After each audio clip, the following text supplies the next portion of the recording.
You won't believe what I'm about to tell you.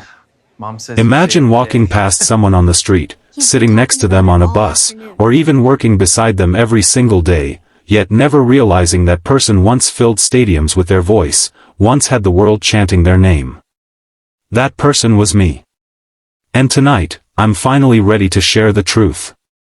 Before I begin, if this story touches your heart, make sure to like this video and subscribe to the channel, because stories like these deserve to be heard, and together we can inspire millions. When people look at me now, they see an ordinary man. I wear simple clothes, I ride the subway, and I work at a small cafe in a quiet neighborhood. Customers know me as the guy who smiles too much, who hums while cleaning tables. Nobody asks about my past, and I never volunteered it, until one night, a young boy recognized me, and everything came flooding back. But to understand why no one knew I was once a famous singer, you need to know the story from the beginning. I was 19 when my life changed forever. I grew up in a broken home, my father left when I was 12, and my mother worked 3 jobs to keep food on the table. Music was my escape. I'd sit by the window with a beaten-up guitar and sing until the neighbors yelled to keep it down. I didn't care. Those strings were my heartbeat. One night, at an open mic in a dusty bar, a producer happened to be in the crowd.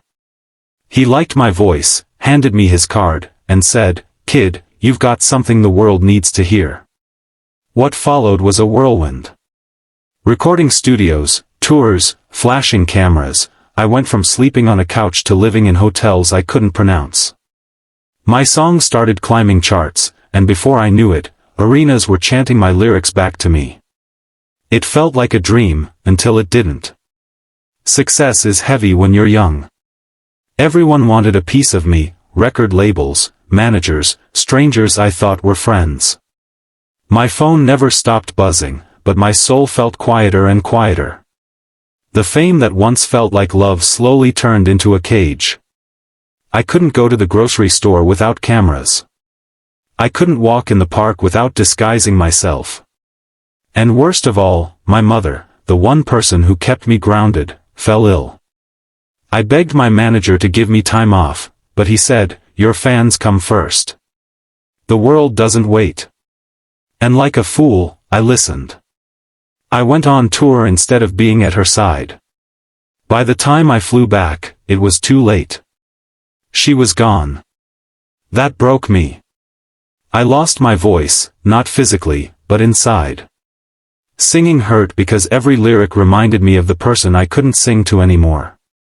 So, at the peak of my career, I disappeared. No announcement, no farewell concert, just silence. The world thought I was reckless, some said I'd fallen into addiction, others claimed I'd died. But in truth, I simply walked away. I traded the roar of the crowd for the quiet of anonymity. For years, I worked odd jobs, moving from city to city, never staying long enough for anyone to notice. The fame faded, the money vanished, but strangely, I felt freer. Still, there was an emptiness, like a part of me was buried alive. Then, one winter evening, it happened. I was sweeping the floor of the cafe when a little boy tugged my sleeve. He was no older than 9. "Sir," he whispered, "you sound just like the singer my mom listens to."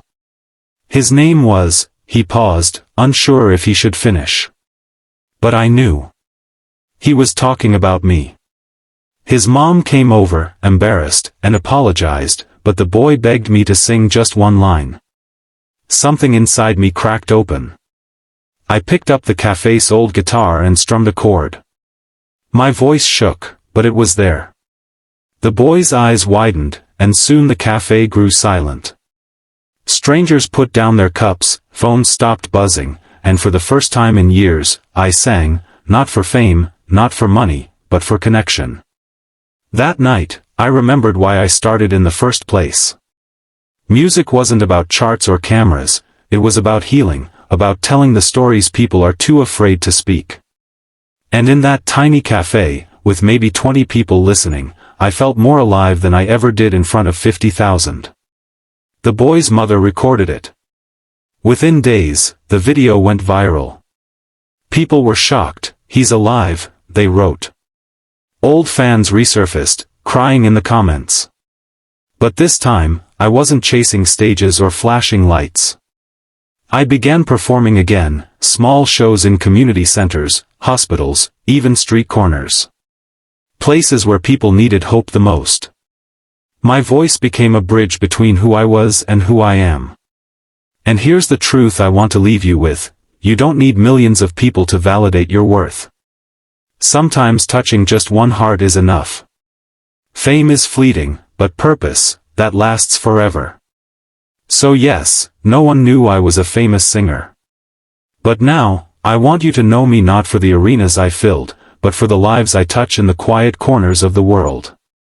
If this story moved you, please like this video and subscribe to the channel, because every subscription helps us spread these stories further. And who knows?